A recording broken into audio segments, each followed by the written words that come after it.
घर के कामों और दफ्तर के बखेड़ों ने कभी मौका ही नहीं दिया कि कभी आराम से तुम्हारे पास बैठकर पूछूं कि तुम कैसी हो। कितने ही साल सिर्फ पैसा कमाने, सब्जी लाने और बच्चों की ख्वाहिशात पूरी करने में गुजर गए। तुमने तो सालों से कभी पूछा ही नहीं कि कहीं सैर पर चलें। एक ज़माना हुआ तुम्हारे साथ अकेले कहीं गए हुए। बच्चों की पढ़ाई, घर के कामकाज और कुल फिक्र ने तो मुझसे अपना आप ही छीन लिया है। मेरी यादों में तो वो दिन भी धुंधला सा पड़ गया है जब तुम्हें पहली बार तुम्हारे घर के ड्राइंग रूम में देखा था। शर्माती हुई, झिझकती हुई और आहिस्ता से चाय की प्याली मेरी तरफ सरकाती हुई। इतने बरसों में तुम कितने बदल गए हो। वो हसीन, कुशादा सीना और खुशबू से महकता हुआ नौजवान तो वक्त की दौड़ में कहीं गुम ही हो गया।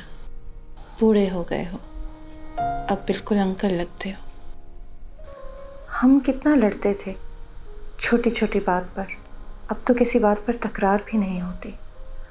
तुम हर दफ़ा ही जीत जाते थे, या यूं कहो कि मैं तुम्हें जीतने देती थी। एक अरसे से बच्चों को सुलाने के बाद हमने फिल्म भी नहीं देखी। कभी हम रात को फिल्म भी देखते थे और अगली सुबह तुम मेरे मुंह से फिल्म के गाने सुनकर कितना चिढ़ती थी।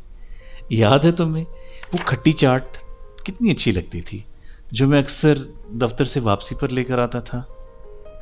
तुम्हें कितना बुरा लगता था जब मैं चाट खाने की फरमाइश करती थी और तुम कहते थे कि चाट में डूब मरो।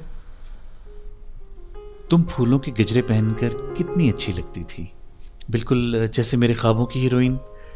मगर गलती मेरी भी तो है ना, एक ज़माने से मैं तुम्हारे लिए फूल ही नहीं लाया। अब इस उम्र में तुम्हें क्या कहूँ कि कभी दफ्तर से वापसी पर गजरे ही लेते आओ। शायद तुमने तो मेरे बारे में सोचना ही छोड़ दिया है।